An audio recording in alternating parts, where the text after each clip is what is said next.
দেখুন আল্লাহর কি সৃষ্টি, মানে আমি অবাক হয়ে গেছি। এই যে এখন যে পাখির বাসাটা দেখতেছেন, এটা হচ্ছে আমাদের বাসার সানসেটের উপরে। এই এটা গাছটি হচ্ছে মেহেদি গাছ। এই মেহেদি গাছে এই বাসা, এই পাখিটি বাসা বাঁধছে। এই পাখিটির নাম হচ্ছে টুনটুনি পাখি। আমি হঠাৎ একদিন এই পাখির বাসাটি আমার চোখে পড়লো।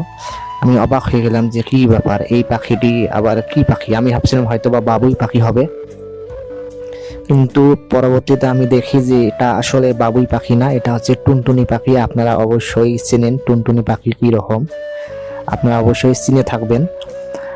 আমি পরবর্তীতে এই মই দিয়ে আমি উপরে উঠলাম এবং ভিডিও ধারণ করলাম। ভাবলাম যে একটু আমি আপনাদের সাথে শেয়ার করি বিষয়টা। দেখেন ভিডিওর মধ্যে দেখতেই পাচ্ছেন যে পাখিটি কিভাবে নিখুঁতভাবে তার বাসাটি, তার এই নীড়টি অর্থাৎ তার বাড়িটি তৈরি করেছে। আমি অবাক হয়ে যাচ্ছি। দেখেন আমি খুব কাছ থেকে ক্যামেরা করার ভিডিও করার চেষ্টা করছি, ফোকাস করার চেষ্টা করছি, আপনাদের সামনে তুলে ধরার চেষ্টা করছি। দেখেন পাখিটি, এখানে দেখা যাচ্ছে পল আছে, পলিথিন আছে, মানে বিভিন্ন ধরনের খড় পাতা দিয়ে আর কি পাখিটি বাসাটি তৈরি করেছে। আমি একটু মোবাইলের ক্যামেরাটি একটু আরো কাছে নিয়ে যাই এবং দেখানোর চেষ্টা করে আপনাদেরকে যে বাসার ভিতরে ডিম আছে কিনা। তাই আমি দেখলাম যে আসলে ডিম আছে। আপনারাও দেখতেই পাচ্ছেন যে এখানে দেখা যাচ্ছে সম্ভবত 3টা ডিম আছে। আমি যখন এই পাখির বাসায় যখন উঠতে ধরি, তখন পাখিটি তার পেছন থেকে খুব চিল্লাচিল্লি করে, ভাবছে হয়তো বা আমি তার বাসাটা ভেঙে দেব। কিন্তু আসলে আমি তার বাসাটা ভেঙে দেবো না, জাস্ট আমি ওর বাসাটা ভিডিও করে আমি আপনাদের সাথে শেয়ার করব। দেখেন আপনারা দেখতেই পাচ্ছেন যে পাখিটি আমার পেছনে কিরকম চিল্লাচিল্লি করতেছে। এই যে দেখেন আমি ওর এই ফুটেজটা ধারণ করি, যে দেখেন সে চিল্লাচ্ছে যে আমার বাসা ভেঙে দিচ্ছে, আপনারা কেউ সাহায্য করুন। মানে ওর মুভমেন্টটা ওই রকমই দেখা যাচ্ছে, আপনারা বুঝতেই পারছেন অবশ্য। দেখেন কি রকম।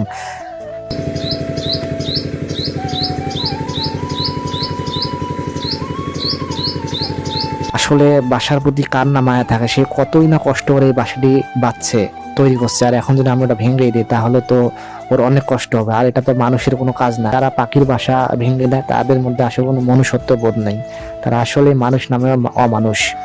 আসলে আমি অবাক হয়ে যাই যে আসলে আল্লাহ তাআলা এই একটি ক্ষুদ্র প্রাণীর মাথার মধ্যে কি রকম তীক্ষ্ণ বুদ্ধি দিয়েছেন।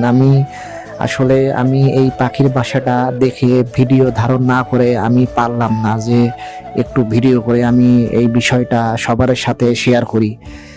দেখেন আমি অবাক হয়ে যাচ্ছি। আল্লাহ সুবহানাল্লাহ, আসলে আমি অবাক হয়ে যাই যে আল্লাহ রাব্বুল আলামিন মানুষের মাথায় তো বুদ্ধি দিয়েছেন এবং প্রত্যেকটা প্রাণী, যিনি সব প্রাণী সৃষ্টি করেছেন, প্রত্যেকের মাথায় কি রকম বুদ্ধি। তার এই পাখিটির হাত নেই, তার ঠোঁট আর পা দিয়ে কিভাবে এই ঘরটা তৈরি করেছে, আমি আসলেই অবাক হয়ে যাই।